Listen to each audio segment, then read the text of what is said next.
The China and Africa podcast is brought to you in partnership with the Africa-China Reporting Project at Wits University in Johannesburg. The ACRP promotes balanced, considered reporting on Africa-China relations through innovative training programs held throughout the year. More information at africachinareporting.co.za. Hello and welcome to another edition of the China in Africa podcast, a proud member of the Sinica Network from SupChina.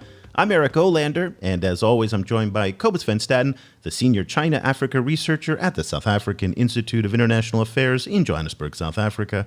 A very good morning to you, Cobus. Good morning. You know, Cobus, we often say that you can see whatever you want in the China-Africa relationship. That is, if you think China's the worst thing that's ever happened to Africa, there's a very good case to be made, and there'd be ample evidence. The same is actually true in reverse. If you want to say that it's the best thing that's ever happened to the continent, well, there's lots of evidence to make that case as well. And few other issues highlight this dichotomy better than China's energy engagement in Africa. Now, we've been discussing over the past few months and years about a number of troubling Chinese-supported energy projects in Africa. Let's go through a short list here. There's the Suapiti Dam in Guinea that the Chinese are building and financing. It's a hydroelectric dam.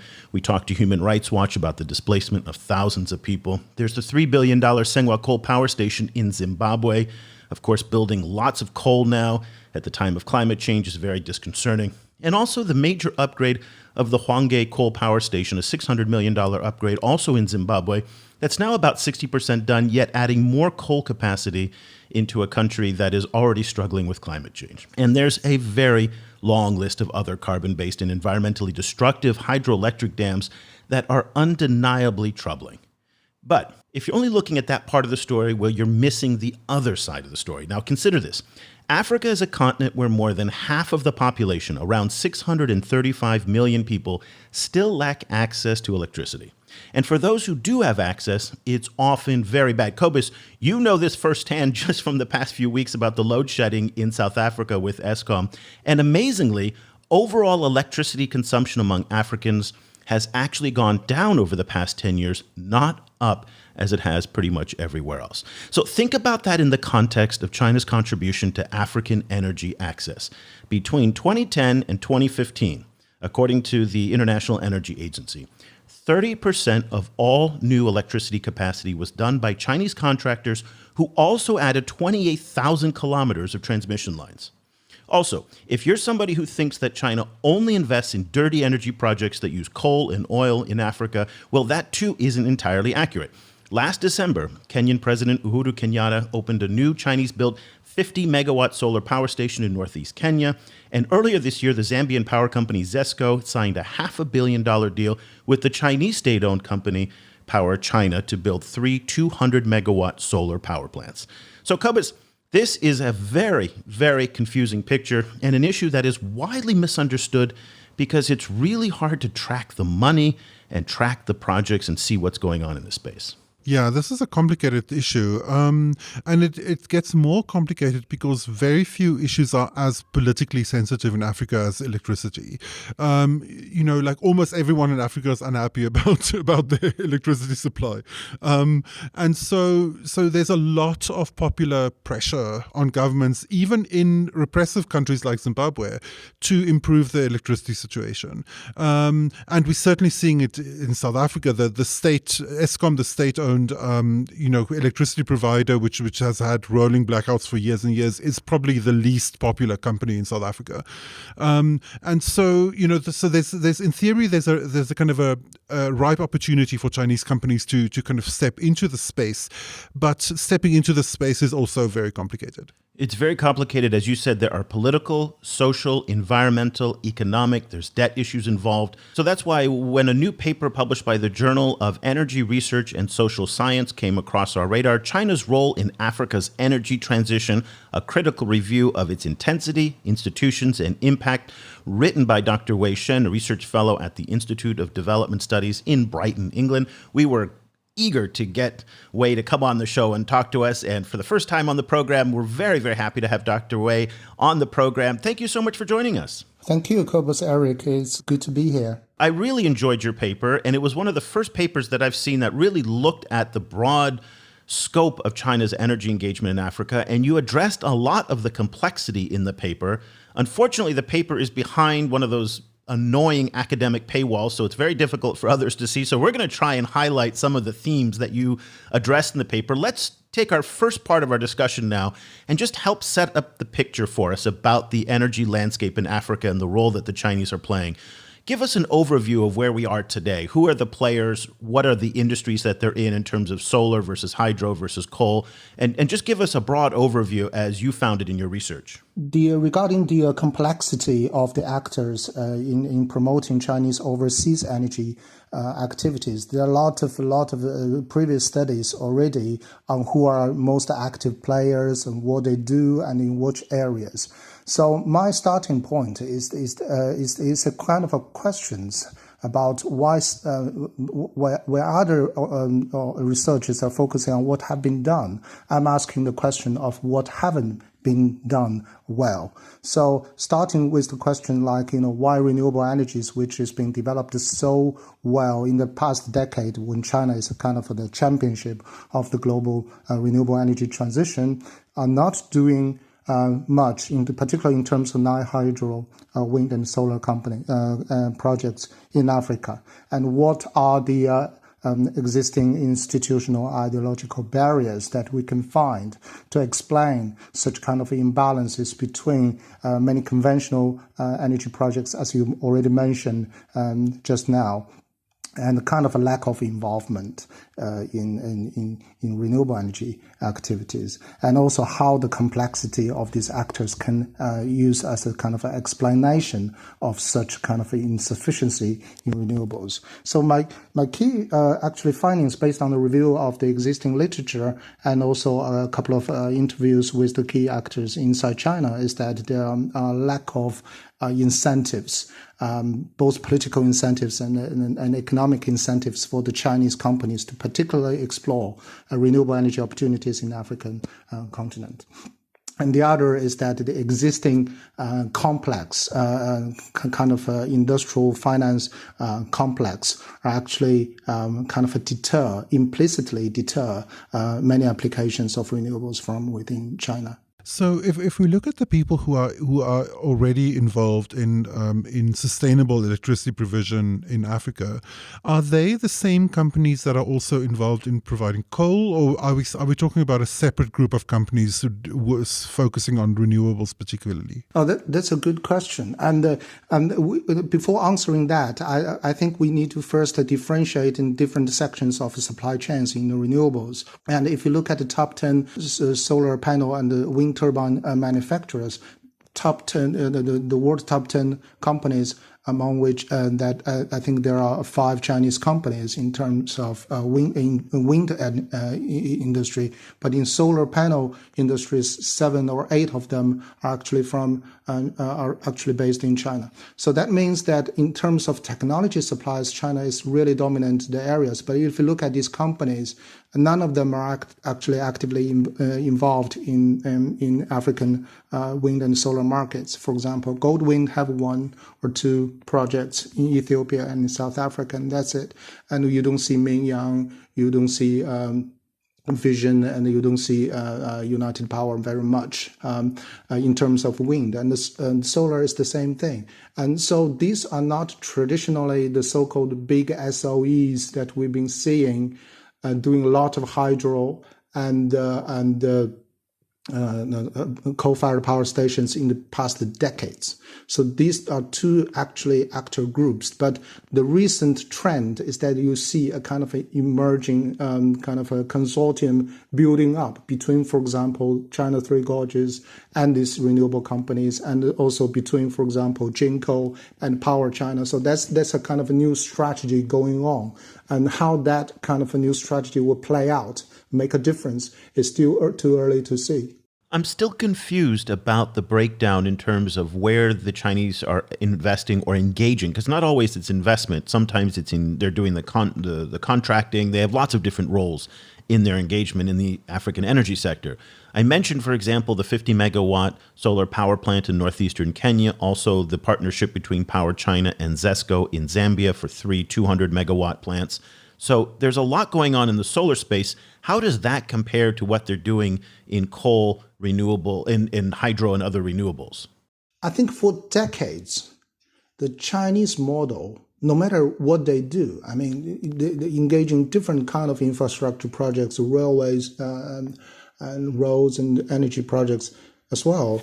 The kind of a China model, if there's a one, is to use the so-called EPC plus finance model, and that is the dominant model in the previous decades. And just explain for us, I'm sorry to interrupt you, what is EPC, just for those people who don't know?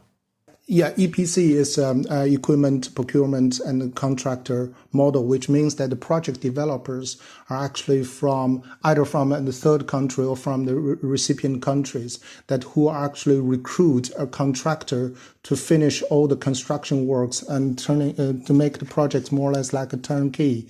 And the Chinese contractors who are more or less, to use a metaphor, it's more or less like you want to rebuild your garden and you invited a builder into your garden to finish all the jobs and you just enjoying the garden. But the difference of Chinese contractor here is a little bit different, is that they bringing up the much needed finance into the project, so that they don't just provide the technology and the construction, but they also provide finance, usually supplied by Chinese state-owned banks like Exim Bank and China Development Banks. And sometimes, if it is a the so-called high risky area, it will be supported by Sino-Shore. In that case, then, you could have a project that is actually a General Electric project, but that China's doing the EPC, the contracting of it, and in some cases, Chinese financing may actually even be playing a role in a GE project. Is that what you're saying? They seldom do both, but they can do. But the equity investment and also the construction contracts sometimes are separated, mostly are separated. So the finance they're provided are usually under the buyer credits or seller credit arrangement. So the construction may be finished in about 5 years' time, and then the loan will be repaid in about 20 or 30 years' time. In your paper, you make the point that the idea that all of this international engagement and the kind of rollout of Chinese produced power around the world is directed by the state, and you make the point that the state is actually, even though it looks very monolithic and very centrally controlled from the outside, in a lot of cases, state agencies actually don't have a lot of control over what Chinese companies are doing. I wonder if you could tell us a little bit more about that. The overseas activities or overseas infrastructure finance activities, it's a very unique sector because the export and overseas activities is such an important sector to China and to Chinese economy. So it is not governed by one single government entity as we usually see. For example, if you look at the domestic energy market in China, it's an enormous market, but it's more or less regulated only by National Energy Administration within China. So any other ministries are only playing a supportive role.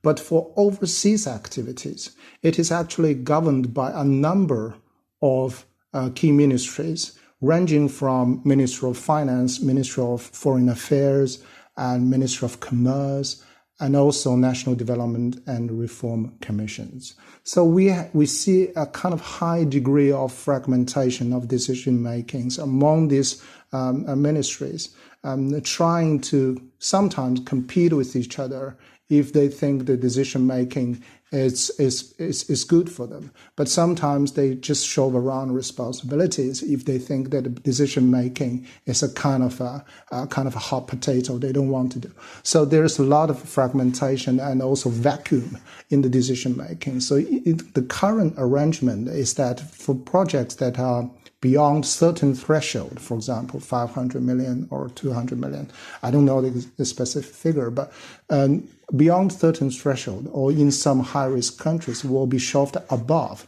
to the state council that are governing all these ministries. But for most of the so-called common ordinary projects will be decided by the financial institutions I just mentioned, the so-called big three, Exim, CDB, and Sino-Shore. So for this arrangement, it means that the project level decision making actually are not made by the state ministries, right? Apart from those very big or kind of a politically important projects or projects with kind of a sensitive diplomatic relations and so on. But the majority of projects actually, the decision powers reside within the so-called policy finance institutions. And what role do the state-owned enterprises themselves play in all of this? So a company like Power China or State Grid, for example, two of China's largest power companies, they're out there competing in the marketplace to get contracts from the likes of GE, for example, to do EPC, as we mentioned. At the same time, they're trying to grow their businesses and compete with other state-owned enterprises in Africa. And there's a certain level of chaos and competition that's there as well. Is that right? Yeah, so some of the ministries are actually, particular Ministry of Commerce, are responsible for the coordination of all the so-called chaotic competitions, and in particularly overseas markets, and to not to handpick, but at least to ask them to sit in one room and discuss and who will do this or what are the selection criteria and who.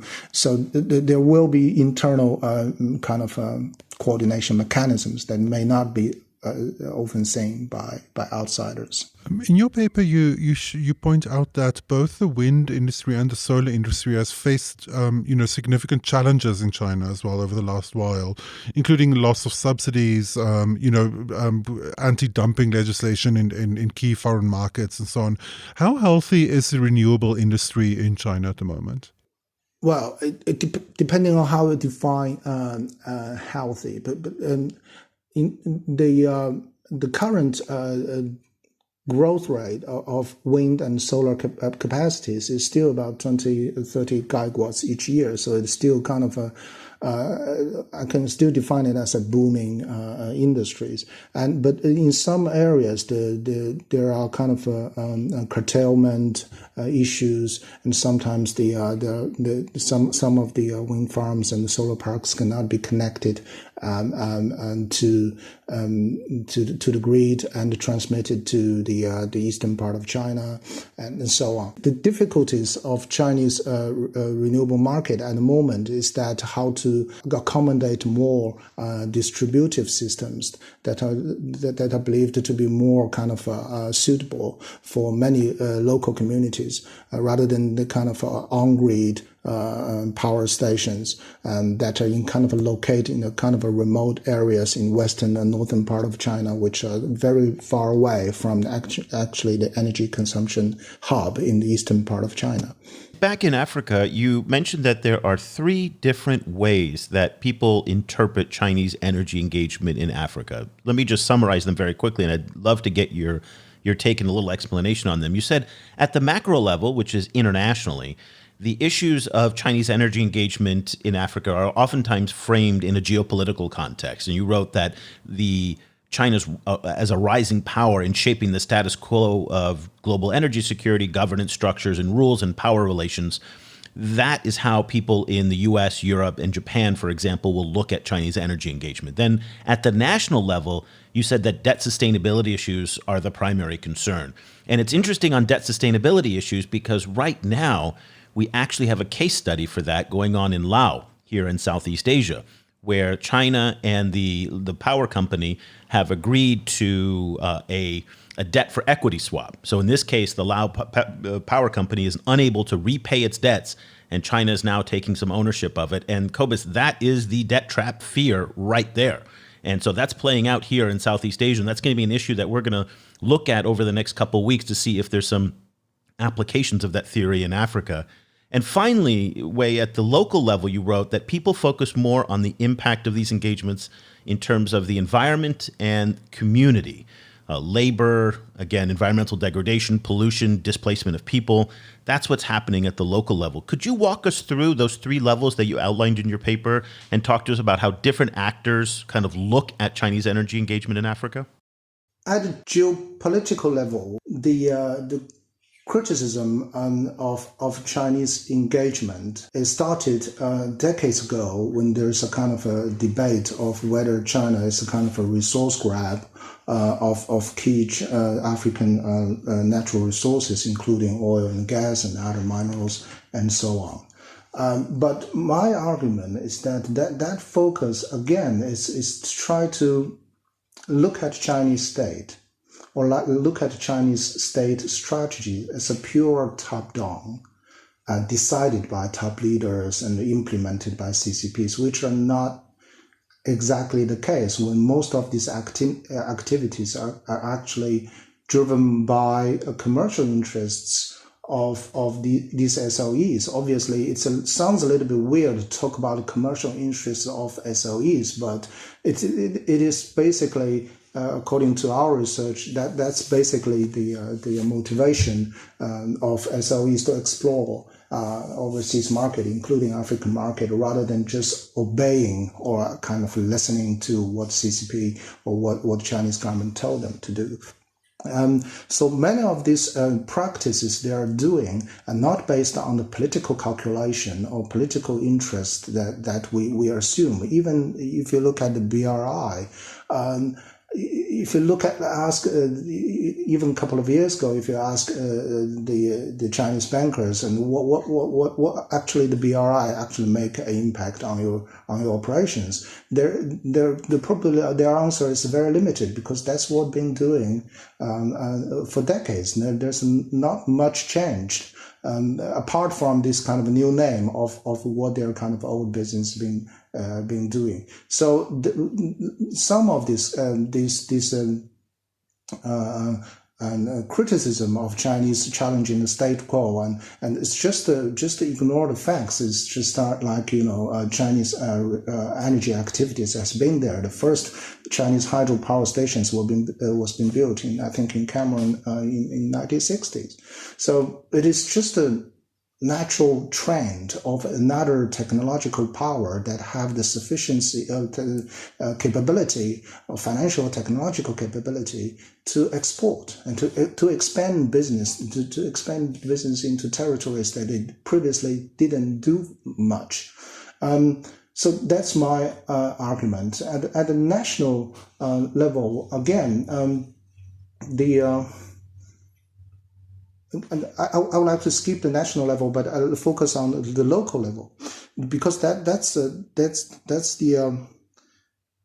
the main criticism that we're facing, and I think the more actually serious, because if you think about China's portfolio and around 200 projects in Africa at the moment, taking about 30% of the new capacities of Chinese of African energy market, and also will soon reach about 10% of the total accumulative capacity of African energy market, then obviously there will be bad apples. All right, and the question is that who is responsible and who is accountable for that? As I said, the problems is complicated because Chinese companies are usually act as contractors.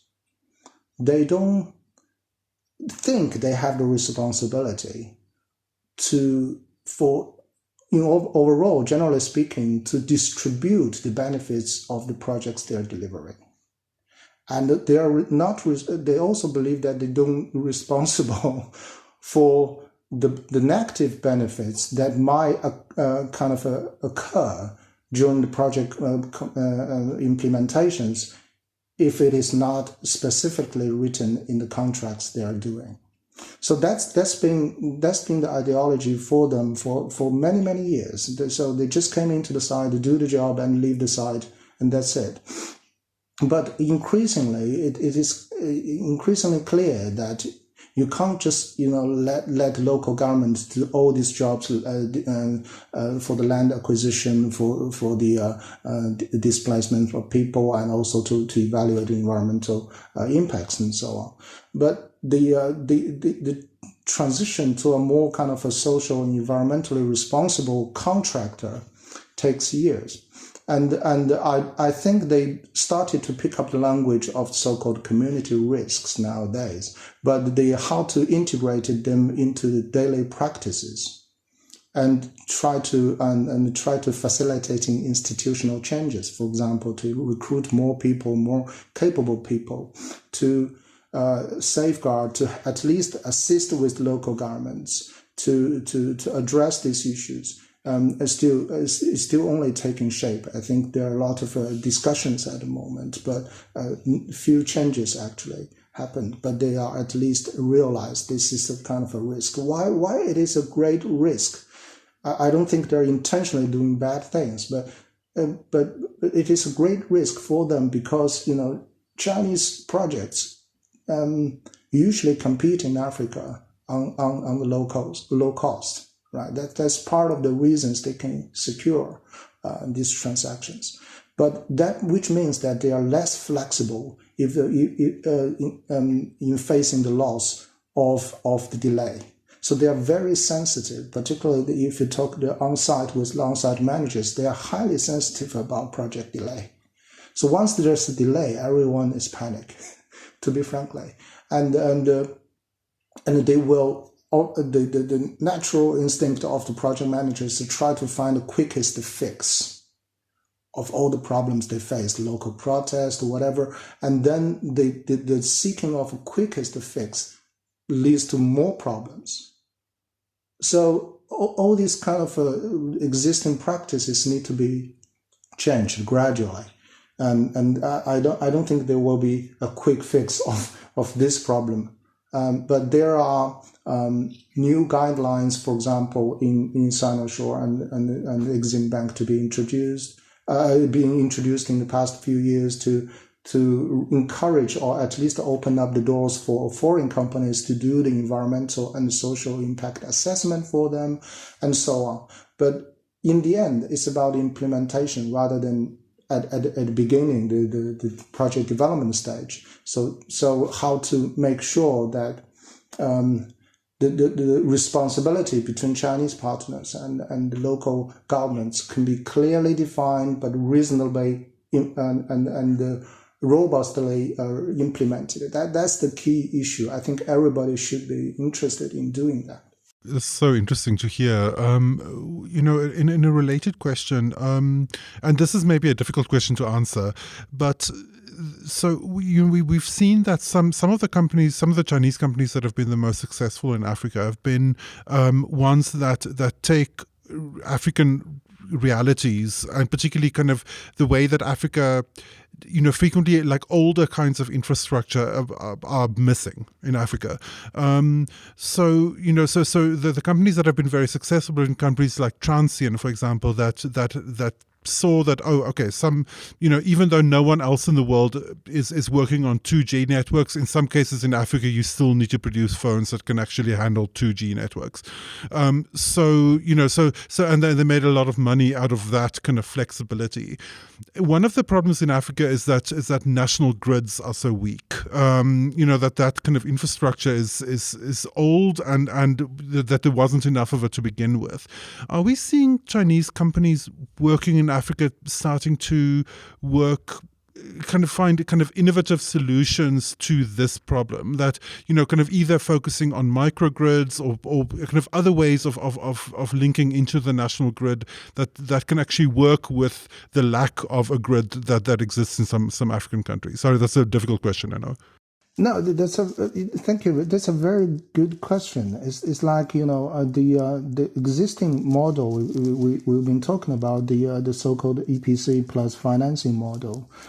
In my opinion, is coming at a crossroad, particularly after COVID-19. And you mentioned the debt issues of many countries that are facing. Why the EPC and financing model are so kind of popular among large conventional energy on-grid, coal-fired or hydropower stations is mainly because the project screening within these Chinese institutions, they don't favor green over black or black over green, because as long as they promote Chinese exports, black cats, green cats, they're all, as long as they're catching the mouse in Deng Xiaoping's language, it's a good cat. But this kind of a screening process do implicitly favor large projects over small ones.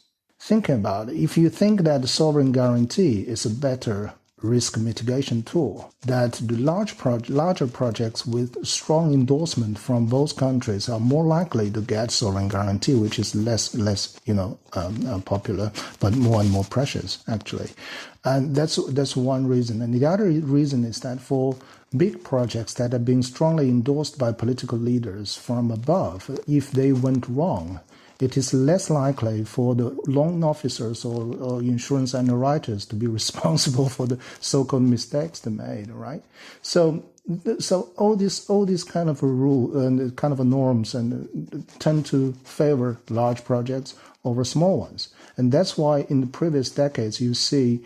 Not because they are unfavored because they're renewables, but simply because they are not large enough and under this kind of a too big to fail logic. The renewable, particularly wind and solar projects, and until recently, most of them are kind of less than 100 megawatts compared to the mega projects in hydro and the coal-fired power stations. So that's the issue. But how to change the scenario, particularly when the sovereign guarantee become less and less realistic, and also become public finance or this kind of or government support may be less feasible. So there must be some other financial instruments and innovations among these existing institutions we've been talking about, or there must be some out-of-box solutions from, for example, Green Bond AIIB just, I think, initiated a huge programs on that. And also other actors coming into the picture and to provide some new instruments and to make sure that off-grid and mini-grid systems can spark off. I mean, the strong ideologies among Chinese regulators and also these financial institutions are still there, that they prefer that they kind of one mega projects fix all problems model. But that need to be gradually changed and to adapt to this kind of a new technological development that is suitable for distributive systems and so on. Over the last year or two, we've seen some announcements from large Western investors, also private investors, that they're not interested in investing in high carbon electricity generation anymore. That they're not interested in, for example, in investing in any coal. Do you made the point that in a lot of cases the Chinese central government and some of the big actors like Sinosure and agencies and so on don't necessarily have that much direct influence on what the Chinese companies are doing. But do you foresee this kind of high level announcement, a similar kind of high level announcement coming out of China at some stage? I think China already announced a kind of a green BRI a guideline or principles, but very interesting, by another Ministry of Ecology and Environment, who is not responsible actually for or at least overseeing the overseas activities. But the question is whether institutionally, because we don't have a kind of a kind of an international agreement to totally ban coal in developing countries, which leaves kind of an open space for the Chinese companies to continue to engage with the coal-fired power plants in many countries. But I think also deeply to asking, if you're asking these people, it's like, do you still believe that, do you really see the danger or the risk of stranded asset of coal or fossil fuel investment in these countries? And you get more clear and clear messages that they do realize the coming risks of continue to invest in fossil fuels, even in countries without baseload energy. It could be another risk that they would like to underwrite more seriously. But again, and in what way they should be pushed to be more cautious about that. It can be from top down, and it can be from international civil societies, and it can be us from African governments. I think all these are needed to make them to reconsider the risk of coal, and also the how to make institutional changes within their underwriting team or long issuance team, to make changes possible. The article is China's Role in Africa's Energy Transition, a critical review of its intensity, institutions, and impacts. It's in the Journal of Energy Research and Social Science. For those of you who have a Science Direct subscription through your institution, you can get it. For the rest of you, unfortunately, again, it's my pet peeve of academic writing. Public tax money is used to support this writing, and we can't see it. But if you have $31.50, you can go and buy it. So, I mean, that's just the way it is. But unfortunately, we will put a link to it below in our show notes, and there's an abstract there. So even if you don't have it, you can get a gist of what Wei is writing, and it's an excellent article. Wei Shen is a research fellow at the Institute of Development Studies in Brighton. Wei, thank you so much for taking the time to kind of explain this out to us. We really appreciate it, and congratulations on the fascinating article. Oh, thank you, Eric and Cobus. It's been nice to talk to you, and hopefully my explanation from China's side can clarify some of the confusions. Cobus, this is the second guest who we've spoken to in as many months who's mentioned about the role of personal accountability within the process in the Chinese side. And I think this is a really underexplored aspect of the Chinese debt and the discussion that's going on right now about debt sustainability.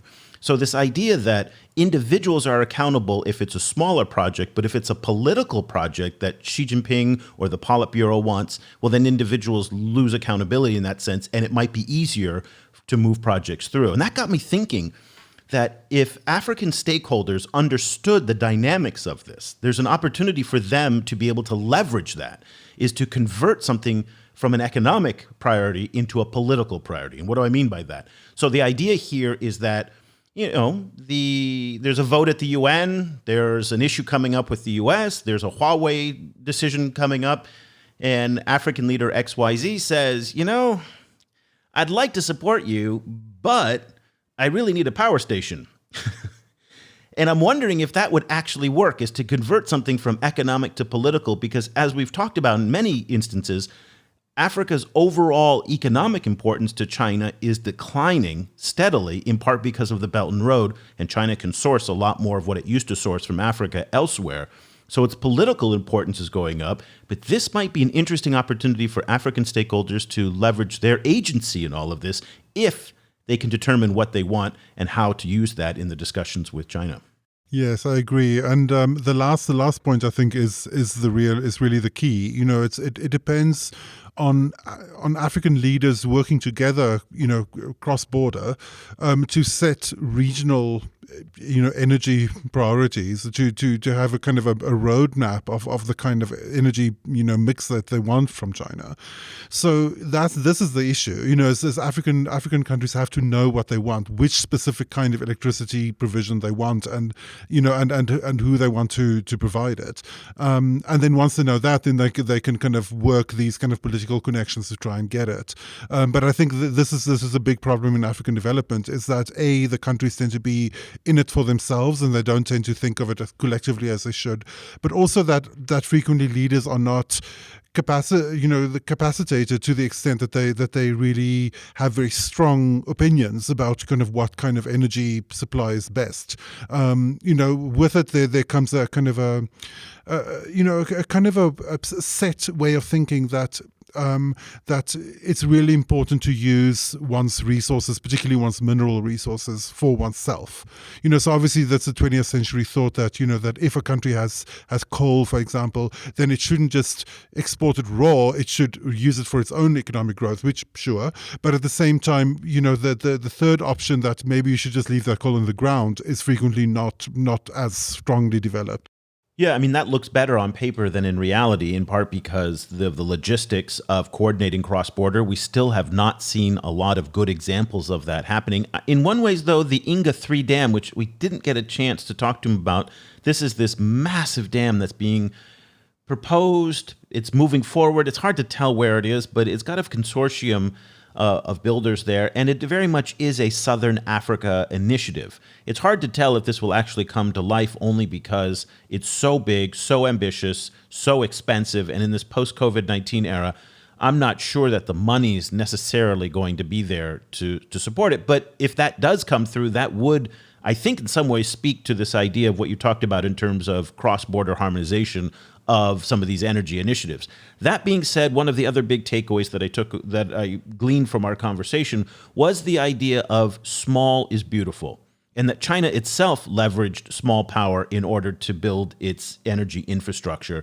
And I think this is a big, big opportunity for other players like the Turks, who are also very big in infrastructure, and the United States, who's got its Power Africa program, to really build those small grids, because that's where they can leverage the fact that they don't come with the big budgets that the Chinese come with, and they can actually build small. There's a distinct competitive advantage that other players might be able to bring to this. This is a big reason for as many players as possible to be involved, not only from all over the world, but also other players within China.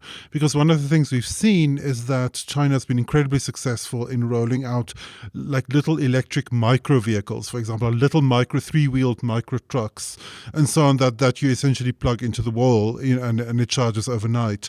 That kind of technology, there's a massive potential for that kind of thing in Africa. And I think we've seen some players are starting to move them into parts of Africa, but at the moment they're still in the NGO space. I think there is definitely there's essentially the transient of electrical vehicles, like little motorbikes and stuff like that, like built to last and built to be cheap and basic.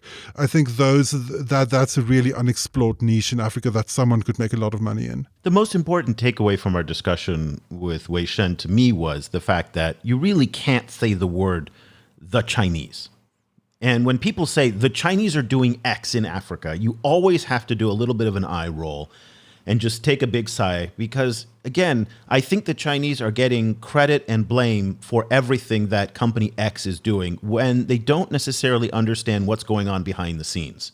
So if you talk to the people at General Electric, at some of the European major power companies, they have a very, very close relationship with Chinese contractors because they depend on them for the EPC, as Wei Shen pointed out. And so yet they'll see a Chinese construction crew building a GE project and won't call that a GE project. They'll say it's a Chinese project.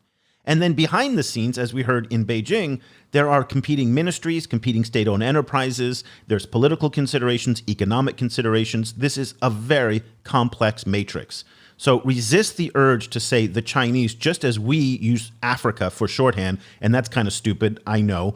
We don't have any other way of describing the continent in a more refined way, but Africa is a stupid concept because it's, 1 billion people, countless cultures, countless language, dozens of cultures and communities within states, within 54 countries. You can't necessarily kind of wrap that up all in one word. The same instinct should also be applied to the Chinese as well, and I think Wei Shen explained it perfectly as to why. At the same time, kind of a lot of different African countries face similar problems, so that might be the kind of like talking from a space of shared challenge might be the way to go. And then in order to fix those challenges, one needs as many players as possible, and you need as many Chinese players as possible, but also as many Western and from other areas, kind of companies, big and small, need to be involved, and hopefully Africa will get there. Let's close our discussion just to talk about your weekend. And I mean, yours and every other South African's weekend. And I've been getting emails from all my friends in South Africa saying, sorry, I didn't get your email because we had no power. And it wasn't just that there was no power. The cell phones were also offline, I understand, because the load shedding that you've been having to deal with knocked out the whole system. I mean, there's been massive disruption to people's lives. I'm not sure that people outside of Africa are understanding the scope of the disruption to daily life that you are experiencing. Talk to us a little bit about the interruptions you've had in your daily life due to the load shedding. it's easy to sound like an hysterical white person when you talk about it, kind of because one needs to, kind of understand that this comes on the back of massive privilege in terms of we generally have okay electricity in the middle of Johannesburg where I live, and in rural parts of South Africa it's much worse. But even in kind of like relatively bougie kind of central Johannesburg or like middle suburbs where I live at the moment, it's kind of every day there's this kind of question of like, okay, so let's see see how many hours of electricity we have today, and then a scramble to try and kind of get all the work done you need to do kind of while having 4 hours of outage. This is in part due to apartheid planning, that just still impacting on South African service delivery as a whole. Water is in some cases even worse in some areas of the country. But it also has to do with a decade of corruption under Jacob Zuma and which where this utility was hit particularly hard. And then just a kind of bad planning, bad maintenance, bad planning, and now a company that has dug itself into a massive financial hole, which the state is guaranteeing, like a bunch of loans that the state is guaranteeing. So it's all very kind of depressing, and I think it raises then the question of alternative ways of electricity production, including things like microgrids and even smaller than microgrids, that at some stage maybe the way for Africa to move forward is to give up on the idea of the grid as a whole, and kind of make it a mix of products, including kind of like micro sustainability on a household level. But yeah, it's one of these big African problems that I think the whole continent is facing, and South Africans, just because they come from more privilege of this issue, they tend to be a lot more vocal about it when they start complaining. Yeah, I mean, because it's something you had last week, but now you don't have. And that's really, it shows you the level of disruption. But at the end of the day, we talked about that more than half of the continent doesn't have access to regular electricity. And so in that sense, that's one of the reasons why I think the conversation between China and Africa is very, very relevant, only because the Chinese are talking about building infrastructure. And nothing happens without steady power. All the dreams of building export zones, building new enhanced trade, cross-border trade, the AfCFTA that we've been talking about, the Africa Continental Free Trade Agreement, that depends on power. You can't make anything if you don't have any power. And so the conversation has to shift to power more than anything else. If you have no power, you have nothing really in terms of economic development. So that's, again, I think there's a great opportunity here for the United States and Power Africa to do something. Certainly the Europeans and Turks and Japanese, who are all looking at smaller scale, business-driven types of engagement. Energy is really the most important of all the different sectors. I mean, energy then fuels health, it fuels economic development, it fuels so much. So, yeah, I mean, but I don't always feel like the conversations that we're having about Africa are always coming back to that practicality of what you've been having to deal with. Again, you're dealing with it now just intermittently.